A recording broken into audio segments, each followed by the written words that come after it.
2022年4月1日から15日までの水亀座さんのリーディングを行います。今回のリーディングはこちらの5つのカードデッキを通しましてメッセージを受け取ってまいります。それではシャッフルいたします。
4月1日から15日までの水亀座さんのリーディングを行います。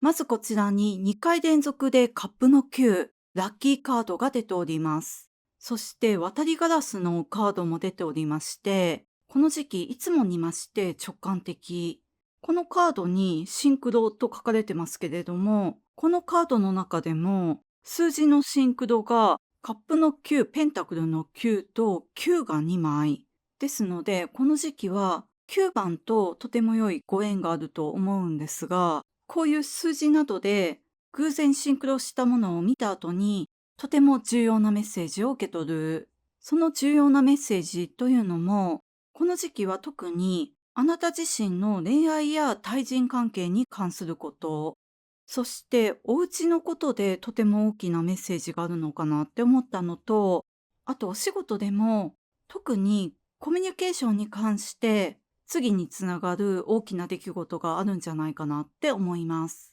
こちらにテントのテンポラリーシチュエーションというカードとタワーのカード。このタワーはタロットカードのタワーとは違ってしっかりとした土台の上にまっすぐ立っている塔。両方とも屋根があって壁があって住むことができる場所ではあるんですが、一方はこの仮の状況、とても不安定感を感じる状況で、もう一方はとても安定している。こちらにカップの4とミミズのカードも出ておりますので、不安な状況から安定した状況に変わっていく出来事がある。それはある方にとってはこのお家の環境、あとはお家やお仕事とつながっている人間関係、それが不安定なものから安定したものに変わっていく。そのための重要なメッセージを受け取っていく。それでその重要なメッセージというのは、ご自身がそれぞれ受け取るということもあると思うんですが、このリーディングで声を大にしてお伝えしたい重要なメッセージというのは、内にこもらずに外の世界に出ていく。ただそれだけで全てが安定していくって言われています。今回この9番でシンクロしているということと、相反する意味合いのカードが今回のこの内容のリーディングで出ているということもあって、内向的な面と外交的な面、両方を持ち合わせている方がいるんじゃないかなって思ったんですが、それは季節によって変わる場合もあれば、時と場所を選んで使い分けているとか、例えばお仕事では外交的で、プライベートでは内向的。それで今回のおすすめは、今あなたの中でうまくいっていないって思っているようなことを、その分野で自分を解放してみる。例えば近所の人と仲良くしてみたいけれども、今までなかなか機会がなかったという場合も、このペンタクルの9では野菜を育てていますが、例えば自分で家庭菜園で育てたたくさん取れすぎた野菜を近所の人に挨拶がてら配って回るとか、そういう外側に開かれたコミュニケーションというのがあなたの土台を安定したものにしていく。ですので、それはお仕事でも言えて、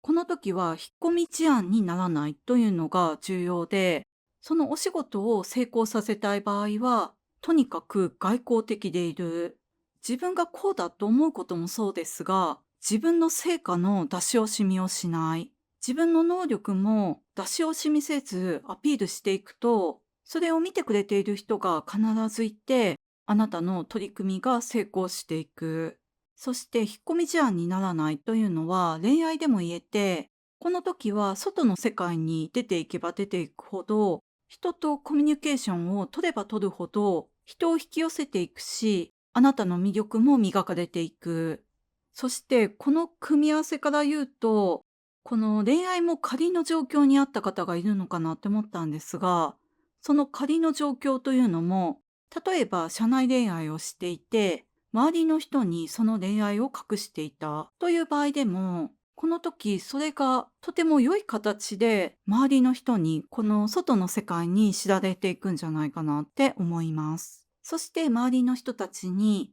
祝福される。この仮の状況だったのが一気に外の世界に知られて、そしてとても安定したものになっていくというイメージなので、例えば仮の状況で行っていた活動、お仕事が、あなたがこの春の訪れとともに外交的になっていくとともに、それが仮の活動から、仮のお仕事から本格的な活動、本格的なお仕事になっていく。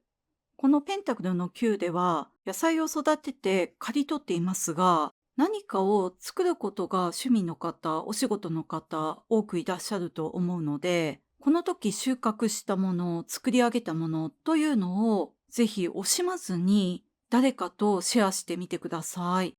シェアすることで、あなたの心が満たされ、それを受け取った誰かの心も満たされ、そしてある方にとってはそれがお金になっていく。そしてその結果あなたは、その能力を、あなたしか持っていない能力をより磨いていこうと決心をして、この絵のように視線が未来に向かっていく。この時の敵は自分自身。恥をかいたらどうしようとか、こういう風に思われたらどうしようって思ってしまって、行動を制限するのではなく、あなたが作り上げたものを、あなたの能力を、あなたの魅力を惜しまずに共有していくだけで、不安定な状況が安定した状況に一気に変わっていく。そのあなたが作り上げたもの、あなたの能力や魅力を誰かとシェアする、シェアできる人に出会うというのがあなたの夢だった場合もあると思いますが、その場合はその夢が叶うタイミング、それをシェアすることによってお仕事を得る方もいれば、恋人を見つける、かけがえのない友達に出会うなど、心が満たされる出来事がたくさんあると思いますので、ためらわずに自分を解放して、たくさんの実りと幸せを受け取っていただきたいなと思いました。それでは4月1日から15日までの水亀座さんのリーディング以上でございます。ご視聴いただきましてありがとうございました。